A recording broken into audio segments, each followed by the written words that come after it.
पुण्यामध्ये प्रतिनिधी रेवती हिंगवे आपल्या सोबत आहेत। सकाळच्या सत्रामध्ये रेवती, पुणेकरांचा नेमका कसा उत्साह आहे?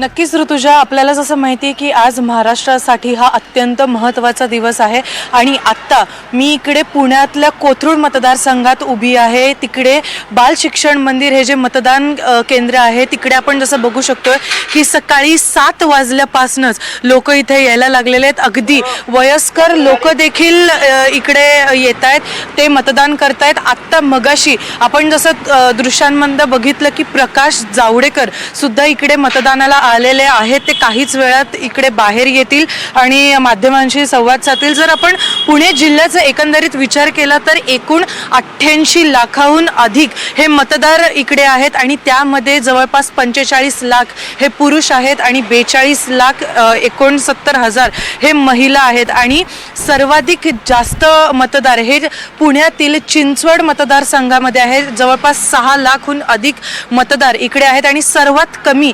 कसबा पेठ मतदारसंघामध्ये आहे, जिकडे फक्त 2 लाखच्या आसपास हे मतदार आपल्याला दिसतील। खरं तर यावेळेस निवडणूक आयोगाने खूप जास्त प्रयत्न केलेले आहेत की मतदान जास्त व्हावं, कारण आपण जसं लोकसभेच्या वेळेस बघितलं की फक्त 48% मतदान हे पुण्यातनं झालेलं होतं आणि त्यासाठी प्रयत्न चाललेले आहेत। जवळपास 8,000 मतदार केंद्र इकडे पुणे जिल्ह्यात आहेत। 21 जिल्हे आहेत। पुणे जिल्ह्यात 21 मतदारसंघ आहेत आणि त्यामध्ये जवळपास 8,000हून अधिक मतदार केंद्र आहेत।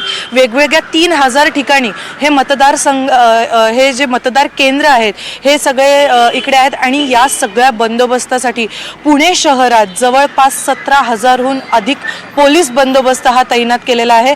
खरं तर आता टक्केवारी वाढेल म्हणून बुधवारी मतदान हे निवडणूक आयोगाने ठेवलेलं आहे आणि त्याचा प्रतिसाद कसा मिळतो हे पाहणं महत्त्वाचं असणार आहे। कारण खरं तर ही सगळ्यात चिंताजनक बाब होती की पुणे शहरातून फक्त 48% मतदान हे